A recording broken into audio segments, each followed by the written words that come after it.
Madison, and tonight I would like to talk about tarot cards.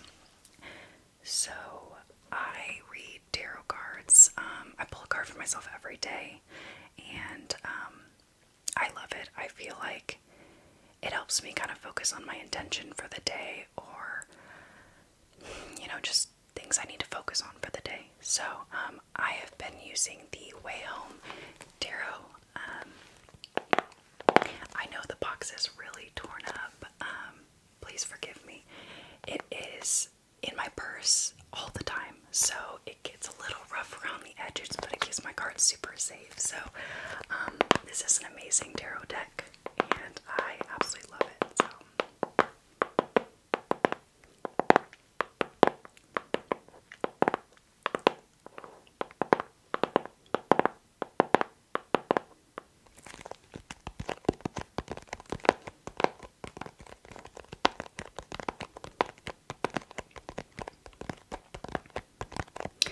Now today there are a lot of tarot cards, so I actually would like to just go through the major Arcana tarot cards in this deck.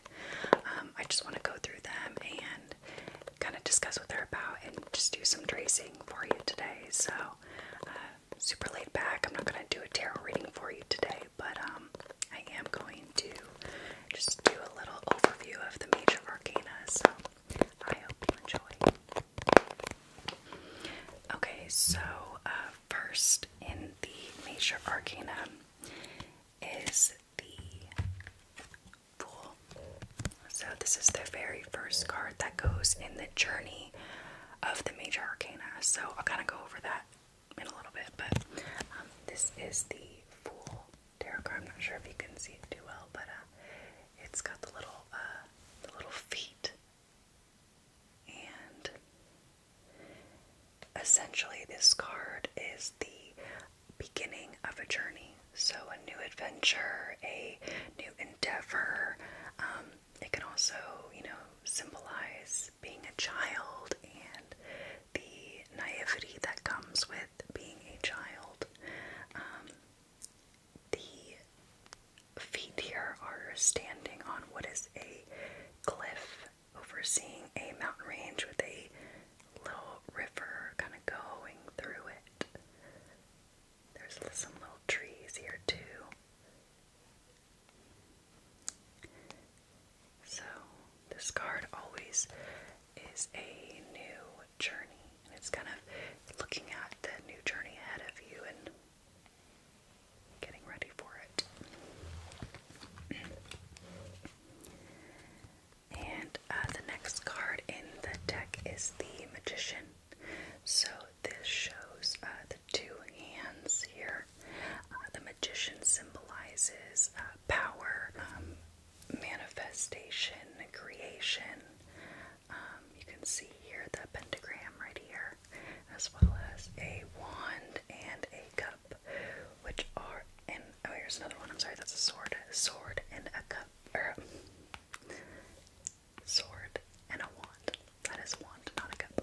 That is a cup. But those four symbols are actually the minor Arcana. So there's the suit of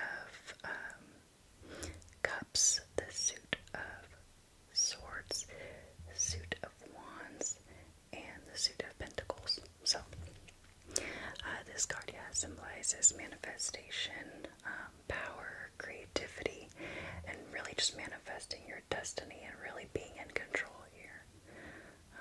So lots of power in this card. And next up is the High Priestess. Now, I love the black, dark, mysterious part of this card. It also goes with intuition too. So this is a very neat card because it's you connecting with your intuition and the mysterious aspects of life. You can see the little crescent moon eyes here. So I like the water too. It's really pretty. It's like the sea at night. So alright, next up is the Empress, and there is an empress and an emperor. The empress, of course, symbolizes the feminine side of things, which is the nurturing, the passion, beauty as well. As you can see here, there's the heart, and it branches out into a tree here. And it really just emphasizes the nurturing aspect of this card.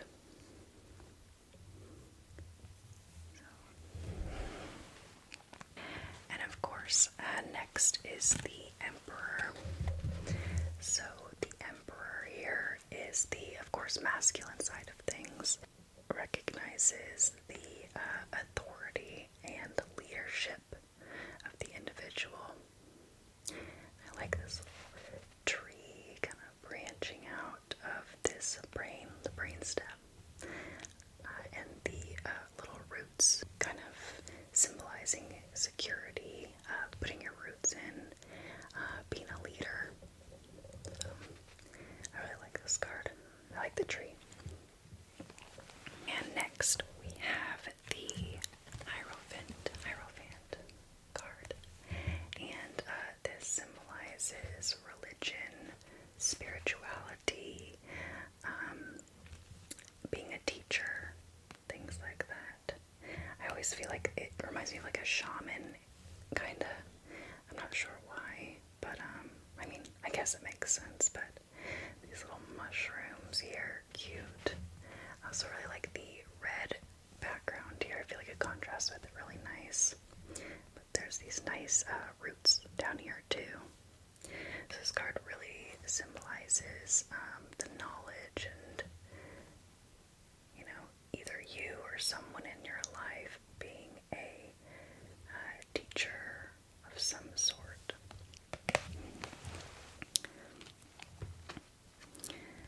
Alright, next up is everyone's favorite, the Lovers. And, you know, everyone thinks that this card has to do with love. Of course, makes sense, right? But really, what this card represents is connection and unity and harmony. You know, this card can apply to, of course, you know, lovers and things like that, but it also can be a connection with a teammate of some sort, whether it's a coworker or a friend. Just really that good connection, a blissful connection with somebody else. It could also just be two things that are working well together. So these little doves.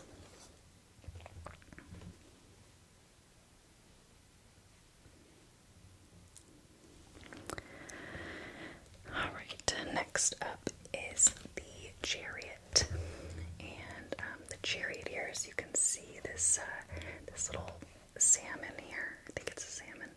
He's got the little jewel eye here, right here. I know you can't really see it, but little jewel eye, and he's swimming upstream. This card symbolizes independence, bravery, going out on your own, and, you know, making your life your own. It also, you know, has to do with drive and willpower, and really the leader of the pack here. So I like to picture that the salmon is the one that's like taking charge and leading the rest of making their journey. So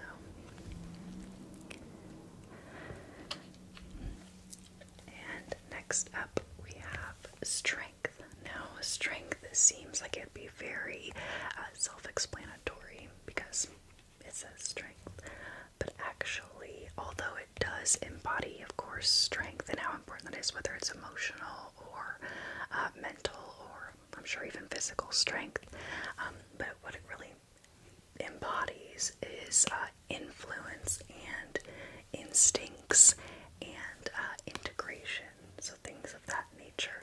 It also does have a feminine energy to it as well.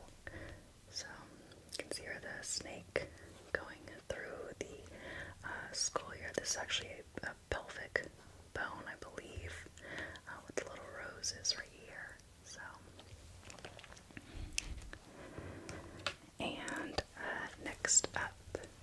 is the Hermit, and you can see the little bear here in hibernation, hiding from the winter snow. You can see the little hills here, and there's some snow coming down in here.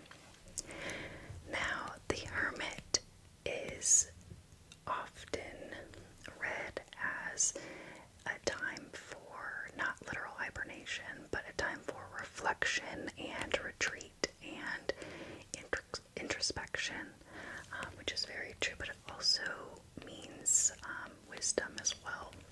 So this is maybe just a time to just kind of chill out and take everything in, maybe contemplate some things. So,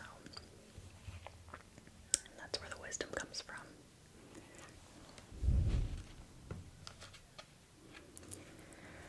And next is the Wheel of Fortune. So this card is really pretty. I think I love the lights and the constellations here, and of course the lighted wheel. However, what's interesting about this card though is that there's some growth here, kind of holding down the wheel, preventing it from cycling, which is interesting. This card can mean repetition, so maybe repeating things that are unnecessary, almost as if, this cycle just kept going, or this wheel kept going around and around in a circle. But this card also does mean opportunity. It does mean this kind of the cycle of things. It also can be reincarnation and luck. Luck, luck, luck, luck. But I think this card's really pretty. I love the lighted Ferris wheel here. So.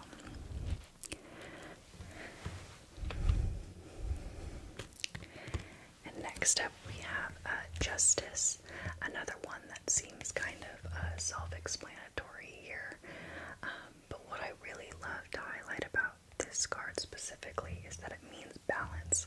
Really, it means equality, integrity. It also can mean law when it comes to justice.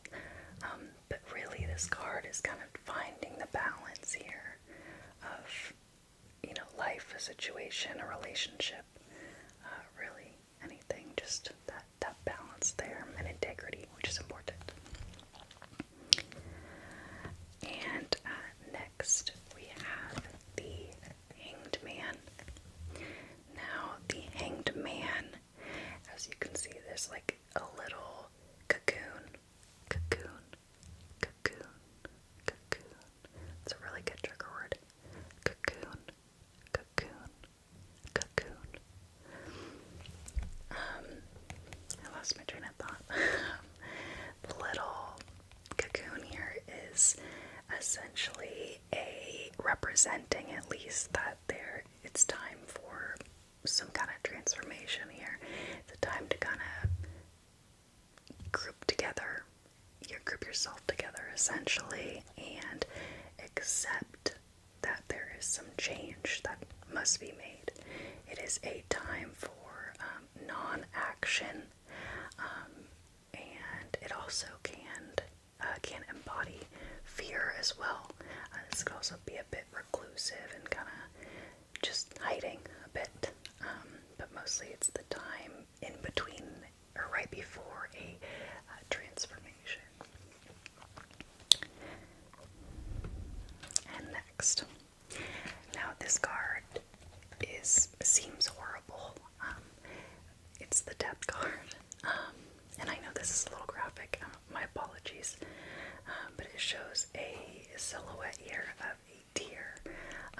What's neat though is that although this looks gross a bit, these are jewels on the inside. So there's the inside of the deer, and it's actually what I believe to be some very beautiful rubies. Now, death is the actual transition. So before, when we looked at the Hanged Man, it's that time right before the transformation. Well, this is the transformation. So this is the actual time when the change has happened, and it's time to move forward. This is freedom, and this is letting go. So some little honestly, if you could see this card up close, it really is pretty. Not a card to be feared. It's a good thing. And next up is Temperance. Now this one's neat. It has it is a peacock. You can see the peacock feathers up here. Kind of gazing over this crystal pool, essentially. Now, temperance is essentially moderation and protection. It is divine, essentially. It also is grace as well. So temperance is kind of a time for ensuring that moderation is intact and that grace is also in use.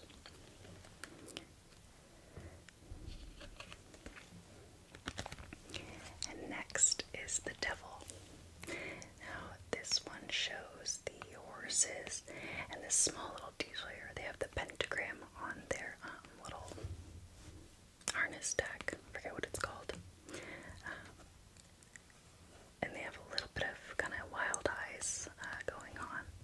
Now the devil is symbolic of, how do I put it, maybe overuse of something. Maybe there's some imbalance here, or it also represents vices as well. So indulgence is a big theme in this card, overindulgence specifically. And so it's kind of a bit of a warning card of being like, hey, slow your roll. Now next up, everyone thinks that death is the bad card, but really, it's the Tower. The Tower is something is happening, it's big, you can't go back from it, that's the end. It's not the end, because nothing is the end, right? But it's that change is happening, your hand is forced. But it is a time of transformation. It's a time of releasing, and whether you're the one making the decision or something has just changed in your life drastically, it's time to move on. This is the, as you can see, it looks a little scary. It's got the lightning coming down and striking this burning tent now. So it's time to go. We gotta go.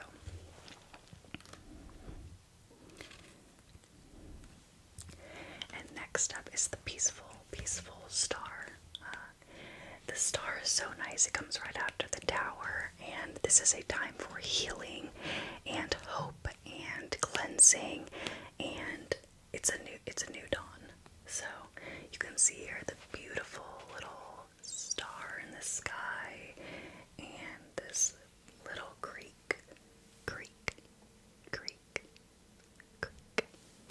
going through these trees, and it's very calm, meditative, and we went through the Tower, and now it's time to heal. So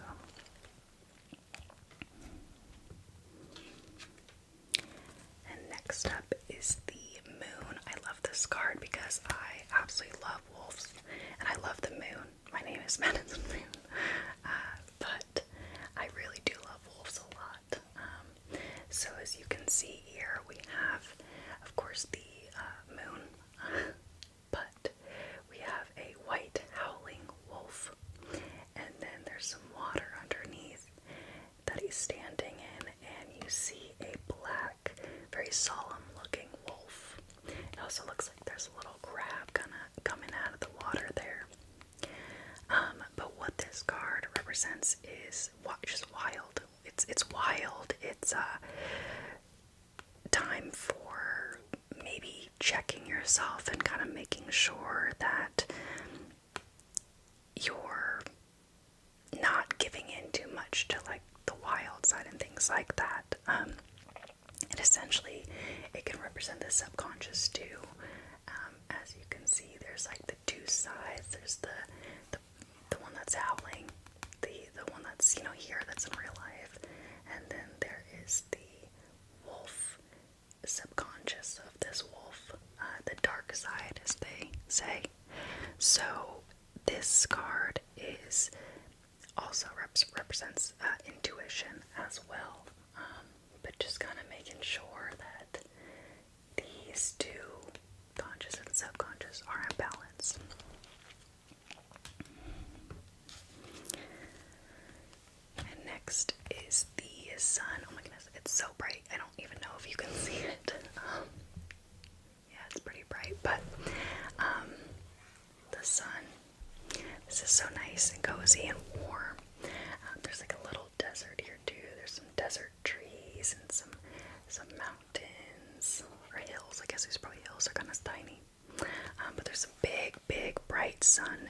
sun represents is community and vitality and joy and relief. This is a really happy card. This is kind of like we've gone through some stuff, and now it's time to sit back, relax, and enjoy life. So now, second to last is Judgment. Now, what I like most about this card is that it's very clear as to what it is. So with Judgment, it sounds like it's something different than it is, but there's a metamorphosis going on here. As you can see, there's the wasp here, whatever this is, has left its shell. What is that called? Molting. Is that molting? I don't know, but whatever. There's do you remember the cocoon of the Hanged Man? I like to think that this is what was inside, and it has shed its old skin and moved on. This is finding your calling, finding your purpose. You've gone through all the things that you need to go through. You've experienced some things, you've made some choices, and now you are on to find and be your true self. This also is a little like a resurrection here too. And last but not least, we have the universe. And in a normal deck, this is called the world. This is the final step in the final card in the major arcana. This is home. You know, we've made it. We've gone through it all. We started as the fool, you know, young, naive, ready to take on the world, and we went through some things and experienced some things, and now we have finally made it home to this safe, lovely, lovely home. So this is a very blissful card. There's a lot of closure too.